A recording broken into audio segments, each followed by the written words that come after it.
শেষ সময়ে প্রচার গণসংযোগে ব্যস্ত রয়েছেন প্রার্থীরা। ভোটারদের দোয়া সমর্থন পেতে তারা চষে বেড়াচ্ছেন অলিগলি। ভোট চাইছেন নিজেদের প্রতীকের পক্ষে। পাল্টাপাল্টি অভিযোগও আছে কারো কারো। শেষ সময়ের প্রচারণায় সরগরম দেশের প্রতিটি আসন। ঘড়ির কাঁটার সাথে পাল্লা দিয়ে অলিগলি চষে বেড়াচ্ছেন প্রার্থীরা। ঢাকা ৮ আসনের বিভিন্ন এলাকায় গণসংযোগ করেন বিএনপি প্রার্থী মির্জা আব্বাস ও এনসিপির নাসির উদ্দিন পাটোয়ারি। ঢাকা ৯-এ অহিংস নির্বাচনের উদাহরণ তৈরির প্রত্যয় জানান ধানের শীষের হাবিবুর রশিদ।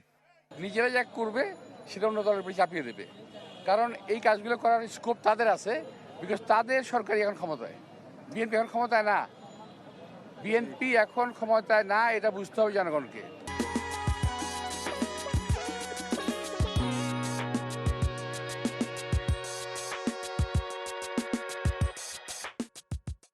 জনগণ জানে, এই জন্য বিএনপিকে তার ক্ষমতা নিতে চায় না। ঠাকুরগাঁয়ের জগন্নাথপুরে গণভোটে হ্যাঁয়ের পক্ষে প্রচারণা চালান বিএনপির মহাসচিব মির্জা ফখরুল ইসলাম আলমগীর। নেত্রকোনায় বিএনপি প্রার্থী লুৎফুজ্জামান বাবর, খুলনায় গণসংযোগ করেন নজরুল ইসলাম মঞ্জু ও রকিবুল ইসলাম।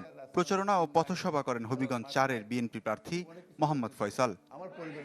হিন্দু জনবসতিপূর্ণ এলাকায় গণসংযোগ করেন ফরিদপুর ৩ আসনের দাঁড়িপাল্লার প্রার্থী আব্দুত তাওয়াব। বগুড়া, জয়পুরহাট ও কুষ্টিয়ায় মিছিল সমাবেশ করেন জামায়াত প্রার্থী ও সমর্থকরা। সিরাজগঞ্জ ৬ আসনে এনসিপির এস.এম. সাইফ মোস্তাফিজের হয়ে শাপলাকলিতে ভোট চান হাসনাত আব্দুল্লাহ।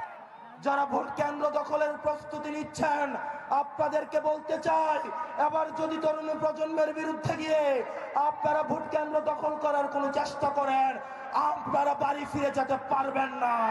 অবৈধ অস্ত্র উদ্ধারের দাবি জানিয়ে সংবাদ সম্মেলন করেন গোপালগঞ্জ ২ আসনের স্বতন্ত্র প্রার্থী Shipon Bhuiyan. Desk report, channel 24।